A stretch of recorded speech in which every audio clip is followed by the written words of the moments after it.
السلام عليكم ورحمة الله وبركاته. صباح الخير، صباح النور، صباح الفل على احلى ناس في الدنيا.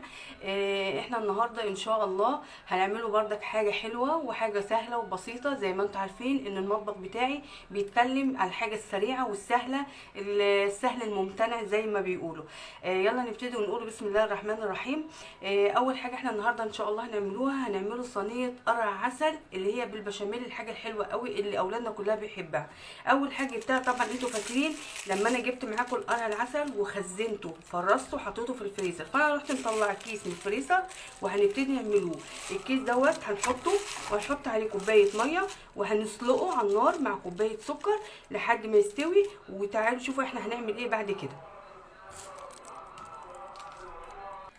ورجعت لكم تاني. ادي اهو قرع العسل اخدته وسلقته، وادي بعد ما سلقته رحت ضرباه في الخلاط او تضربيه في الكبه زي ما انت عايزه اهو. بص زي ما هو ناعم كده.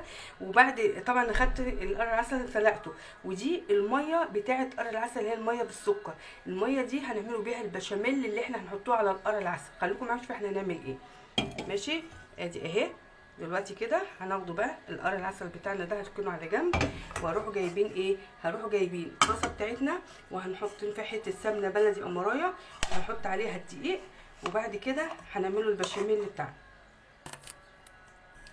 زي ما انتم شايفين اهو. انا كده حطيت الطاسه بتاعتي هي على النار وفيها حته السمنه القمرايه، وهروح واخدين من الدقيق بتاعنا ادي معلقه، ادي معلقتين. خلاص انا مش عايزه اكتر، يعني هما معلقتين اتنين كفايه بس. ماشي، وهنتني نقلبوها بقى على النار لحد ما ايه، هنشم ريحه الدقيق، الريحه اللي هي المتحمره الحلوه. اللهم صل وسلم وبارك على سيدنا محمد. يا جماعه صلوا على النبي. والله العظيم انا لما بصلي على الرسول عليه افضل الصلاه والسلام بحس ان البركه بتبقى في بيتي وفي بناتي وفيا وفي شغلي وفي كل حاجه. يعني ما في احلى من ذكر الرسول عليه افضل الصلاه والسلام، وعشان تطلع الحاجه بتاعتنا فيها بركه برضك. ماشي اهي. ادي كده اهو احنا كده بنحمره الدقيق بتاعنا زي ما انتم شايفين اهو. السمنه بس بتسيح معانا. ماشي، اول السمنه بتسيح اهي كده اهي. السمنه بتسيح اهي قدام منكم. وبعد منها ان شاء الله هنقوم حاطين ايه، هنحط الميه بتاعه القرع اللي احنا سلقنا فيها القرع. والميه دي طبعا مسكره علشان خاطر ايه، عشان كنا حاطين سكر على القرع. خلاص اهي زي ما انتم شايفين اهي السمنه ساحت اهي. ماشي، هنسيبها لحد ايه، انا عايزه اشم بس ريحه الدقيق لما بيتحمر زي البشاميل بالظبط اهو.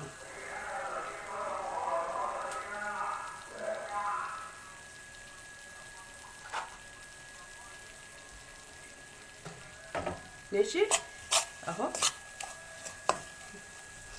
اهو الريحه طلعت اهي بسم الله ما شاء الله. ماشي، هتعملي بقى ايه يا مها، هنروحوا جايبين الميه بتاعتنا اللي هي بتاعت القرع اللي هي المسكره وهنروح حاطينها. فطبعا انا علشان اهي عشان ما تحرقش بس في ايدينا اهي. بسم الله الرحمن الرحيم. ايدينا بقى بايدينا يا رب اهو. بسم الله اهو. تمام اهو. يعني اروح احط عليها الميه دي كلها عشان عايزاها تبقى ايه، بشاميل يكون خفيف. وهروح ايه، نروح جايبه المضرب السلك بتاعنا اهو وهنقوم ضاربين بيه. ماشي، خليكم معايا وشوفوا ايه اللي هيحصل بعد كده اهو زي ما انتم شايفين بالظبط لحد ما يتقل. وبعد كده هنشوف المرحله الجايه هتكون ايه. اهو ادي معاكم البشاميل اهو يا حبايبي زي ما انتم شايفين اهو. علشان برضك يبقى فيه مصداقيه في كلامنا، فطبعا البشاميل دوت بعد ما حطينا زودت عليه كمان حبه ميه عشان تقيل، فاروح جايبه معلقتين من السكر اهو زي ما انتم شايفين احطهم عشان البشاميل احنا عايزين بشاميل يكون حلو ومسكر. خلاص كده نروح مقلبين زي ما انتم شايفين اهو. هنقلب كده اهو نشوف القوام بتاعه. لا هو القوام بتاعه يبقى حلو ان شاء الله زي ما انتم شايفين كده. هنروح بقى الخطوه الثانيه جايبين ايه، هنروح جايبين معانا القرع العسل بتاعنا اهو زي ما انتم شايفين. هنجيب القرع العسل، هجيب صينيه اهي هدهنها سمنه وهروح حاطه فرده فيها القرع العسل بتاعنا اللي احنا ضربناه. وبعد منه هنروحوا ايه صابين عليه البشاميل اللي احنا عملناه ده. ماشي اهو بسم الله ما شاء الله عليه. يعني زي ما انتم شايفين كده اهو. اطفي بس البوتاجاز اهو بعد ما طفينا البوتاجاز هنروح جايبين البشاميل بتاعنا اهو، بسم الله الرحمن الرحيم، وهنروحوا ايه صابينه زي ما انتم شايفين كده على الوش اهو. بسم الله ما شاء الله، الله اكبر الله اكبر، يا رب احسن ما بين ايدينا اهو زي ما انتم شايفين اهو كده ماشي. بعد اهو هنسويه بقى على الوش، وهروح مشغله الفرن بتاعي هديله صدمه من تحت، وبعد كده هروح ايه عطياله الوش هحمره. هو كده بس. دي صينيه قرع العسل اللي بالبشاميل.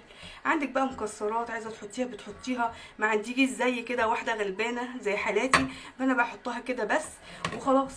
وهقوم حاطه حته سمنه على الوش، وبعد كده اقوم زقاها ايه في الفرن علشان خاطر تتحمر، وهنشوفوها بعد كده هيبقى شكلها ايه اهي زي ما انتم شايفين بالظبط.